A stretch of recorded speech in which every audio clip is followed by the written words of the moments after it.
안녕하세요. 결혼한 지 올해로 3년 차인 30대 여성입니다. 아이는 아직 없고 앞으로도 없겠죠. 남편과 이혼할 생각이니까요. 남편하고는 대학 시절부터 알고 지내던 사이였습니다.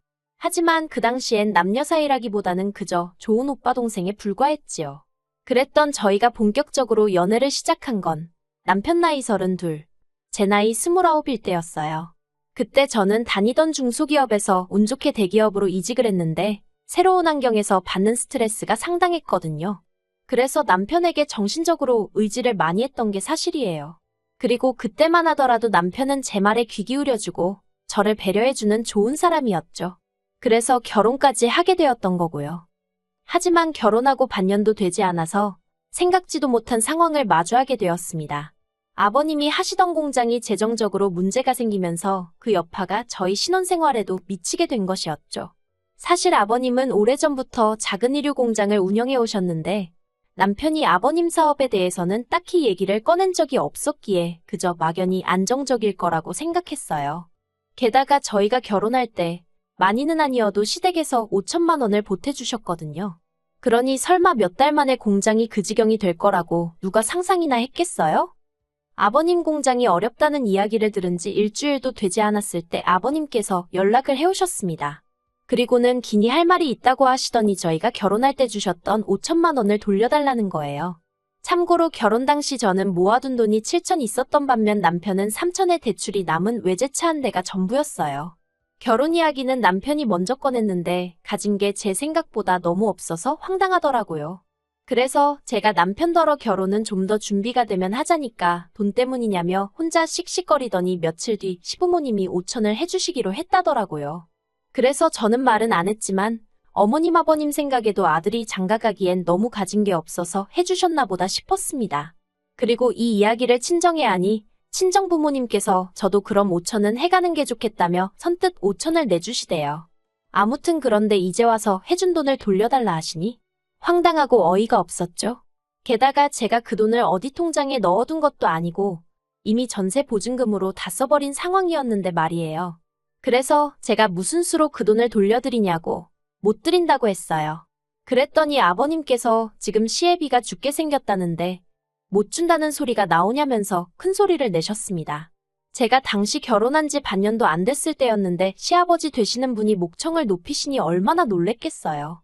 그래서 그땐 제가 그 앞에서 찍소리도 못하고 남편더러 일을 어쩌면 좋냐니까 남편이란 인간이 기껏 한다는 소리가 어쩌겠냐며 이사를 하자는 겁니다. 집주인한테 상황 설명하면 이해해주지 않겠냐면서 이참에 좀 더 작은 집으로 가자는 거예요. 그리고 그런 소리를 아무렇지도 않게 하는 남편을 보고 있으니 솔직히 눈앞이 캄캄하대요. 만약에 저 혼자라면 얼마든지 줄여갈 수 있죠. 하지만 저희가 무슨 대학생도 아니고 그래도 엄연히 신혼집인데 너무 초라한 곳에서 살고 싶지는 않았거든요. 뿐만 아니라 집주인에게 사정을 설명했지만 집주인도 난감해하대요. 전세를 들어오고 싶어하는 사람이 있다면 모르겠지만 그게 아니라면 자기도 당장 돈을 어디서 구해줄 방법이 없다면서요.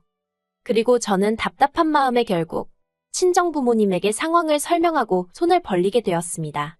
지금 생각하면 저도 참으로 철이 없었던 거죠. 하지만 그때는 친정 부모님 외에는 딱히 떠오르는 해결책이 없었어요. 저희 이름으로 대출을 받아서 시댁에 드리자니 대출이자가 부담스럽기도 했고 한편으론 억울하기도 했거든요. 아무튼 며칠 뒤 제 계좌로 친정아버지 이름으로 5천만 원이 입금되었습니다. 저는 솔직히 도와달라고 말씀은 드렸지만 친정아버지가 이렇게 빨리 해주실 줄은 몰랐어요. 그래서 바로 친정아버지한테 연락을 드리고 감사하다 하니 당신은 모르는 일이라며 잡아떼시는 거예요. 저희 친정아버지가 원래 앞에서는 무뚝뚝하신데 뒤로는 잘 챙겨주시고 그러면서도 고마워하면 나 뜨겁다고 못하게 하시는 성격이십니다. 아무튼 제가 친정아버지더러 이 돈은 무슨 수를 써서라도 꼭 갚겠다니까 갚긴 뭘 갚냐며 쓸데없는 소리 하지 말라고 하시더니 필요한 데다가 욕이나겠어 그러시대요. 그리고는 저더러 남편한테 너무 싫은 소리 하지 말랍니다. 남편이야말로 지금 이 상황이 얼마나 답답하고 속상하겠냐면서요. 그리고 그 주 주말 저와 남편은 시댁을 찾았습니다. 그리고 아버님께 친정아버지가 주신 5천을 드리며 이걸로 저희 결혼할 때 시댁에서 받은 건 없는 거나 마찬가지라고 딱 잘라 이야기를 했네요. 되바라져 보일 수 있겠지만 이런 이야기를 꺼낸 이유는 단순했습니다. 어머님 아버님께서 지난 몇 달 동안 5천 해주신 걸로 어지간히 생색을 내셨거든요. 더 해주지 못해서 속상해하시는 친정부모님과 달리 시부모님은 우리 나이에 5천이면 얼마나 큰 돈인지 아냐면서 매순간 감사하는 마음을 가지라는 둥. 그러다가 돌려달라고 하실 때는 못 준다는 저를 무슨 돈도 고른 애취급을 하시면서 얼마나 싫은 소리를 하셨는지 몰라요. 그러니 오죽하면 제가 이제 받은 거 없는 거란 소리를 대놓고 했을까요? 그리고 그런 저에게 어머님 아버님 두 분 다 별 말씀은 안 하셨지만 상당히 당황하신 눈치셨어요.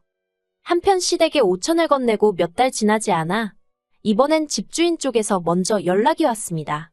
듣자 하니 자기 아들이 결혼을 하게 됐다면서 자기네 사정 좀 봐달라는 거예요.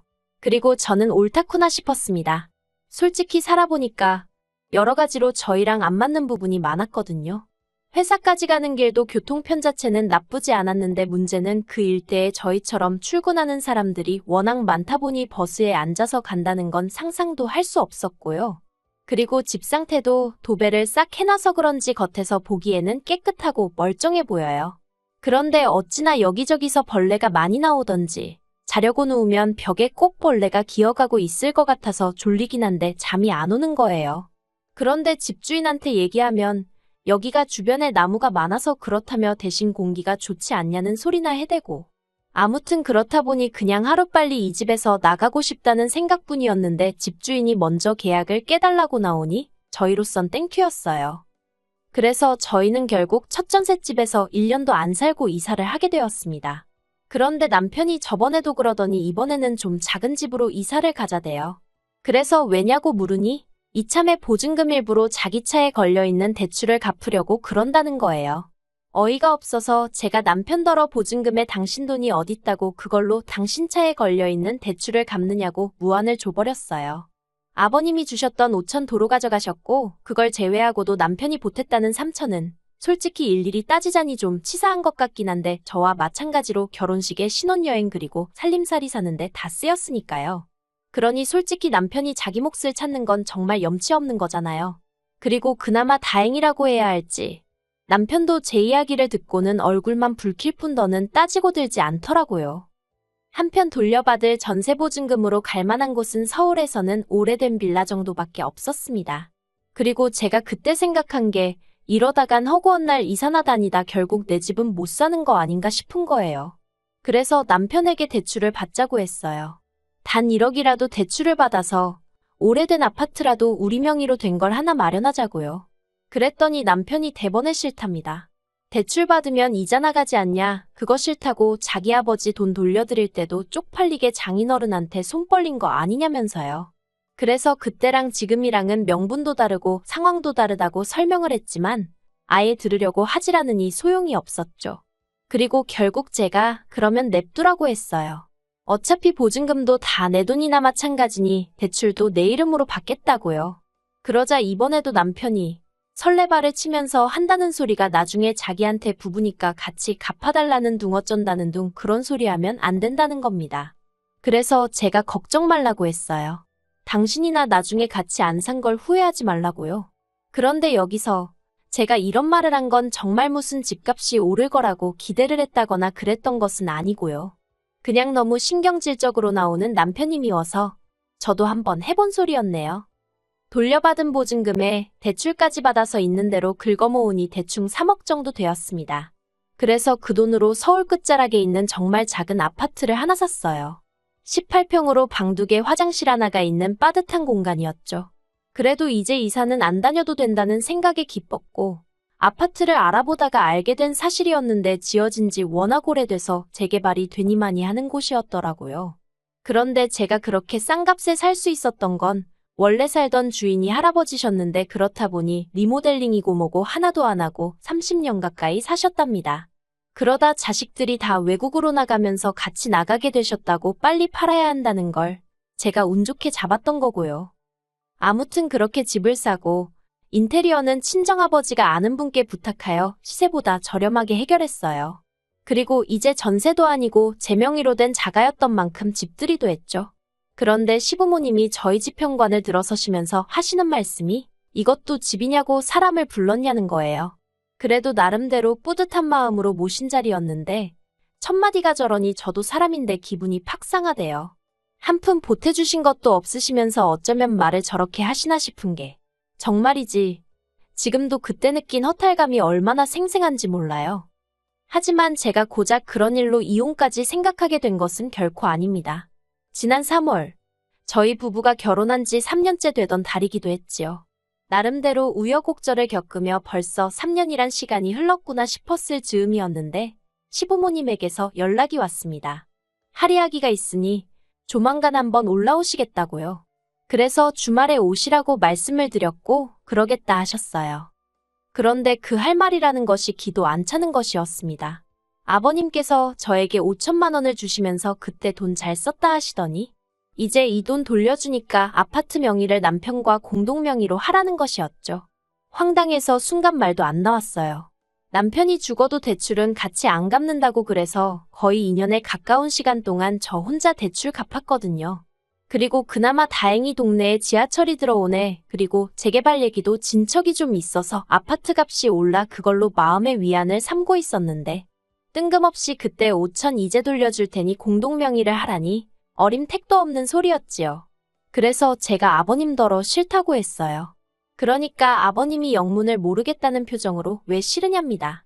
부부면 당연히 공동명의를 하는 게 맞지. 그리고 원래대로면 이유가 뭐가 됐건 간에 서류가 오가는 건 남편 명의로 하는 게 맞는데 그나마 제 돈도 들어가 있고 하니까 공동명의 정도로 얘기를 하시는 거라나요? 정말 기도 안 차더라고요. 그래서 예전부터 하고 싶던 그 말을 결국 입 밖으로 꺼냈습니다. 이 집에 어머님 아버님 아들이 보탠 건 쥐뿔도 없다고요. 막말로 하숙생은 월세라도 내고 살지. 남편은 자기가 번 돈에서 생활비라고 얼마 딱 꺼내놓는 거 말고는 뭐 하나 기여하는 바가 없었는데 이제 와서 무슨 공동명의를 하라는 거냐 했죠. 그랬더니 저희 아버님 하시는 말씀이 너 우리 아들 차 탄 적 없냐 그러시는 거예요. 저는 20살 이후로 줄곧 서울에서 살았고 그렇다 보니 늘 서울의 대중교통을 이용해왔어요. 하지만 남편과 연애를 시작한 이후로는 데이트 코스에 따라 종종 남편 차를 타게 되었고 결혼 후에는 당연히 시댁이나 친정에 내려갈 때 남편 차를 이용했지요. 그런데 아버님 말씀이 남편 차를 얻어 탔으니까 저는 할 말이 없는 거랍니다. 그리고는 아버님이 남편을 보시더니 네 차 얘랑 공동명의로 해줘라. 알겠냐 하시대요. 저한테는 들었지? 우리 아들이 지 차에 너 공동명의 해줄 거니까 너는 아파트 공동명의 해주면 된다. 내가 돈도 준다고 하지 않냐 하시는데 진짜 무슨 사업하신다는 분이 셈을 이따위로 하시나 싶어서 오죽하면 저도 모르게 입안에 있던 주스를 뿜었다니까요.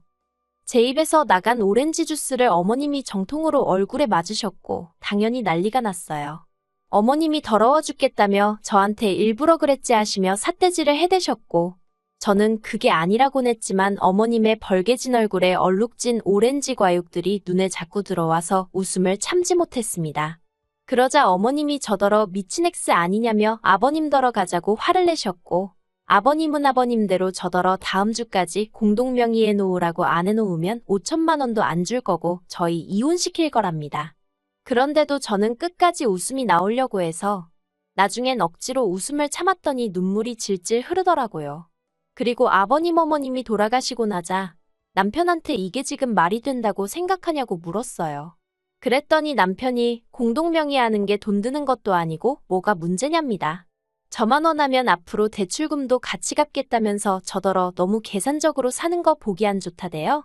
그리고 한다는 말이 대신 앞으로는 차 실컷 쓰게 해줄게 하는데 제가 됐다 그랬습니다. 계산적이나마나 나는 그 5천 안 받아도 그만이고 대출도 혼자 갚아도 되고 차도 내가 한 대 뽑으면 뽑았지 공동명의할 생각 없다고 했어요. 그랬더니 남편이 너 진짜 그럴 거냐면서 아버지가 우리 이혼시킨다는데 그래도 상관없냐입니다. 그래서 제가 남편더러 아버님이 나랑 이혼하란다고 진짜 이혼할 거냐고 물었어요. 하란다고 하는 인간이면 나야말로 같이 살기 싫다고요. 그랬더니 남편이 자기는 부모님 말씀은 거역 못한답니다. 그래서 제가 그러면 별 수 없네 하니까 남편이 저더러 이기적이라며 너무한다더니 후회 안 하냐대요. 고작 이깟 코딱지만한 아파트 때문에 이혼 엿딱지부터도 상관없냐면서요. 그래서 이깟 코딱지만한 아파트라고 해도 너보다 낫다고 해버렸어요. 그랬더니 남편이 저더러 마음대로 하라면서 지 짐 싸서 나갔습니다. 내일은 남은 짐도 다 챙겨서 이혼 서류랑 같이 시댁에 보내버리려고요.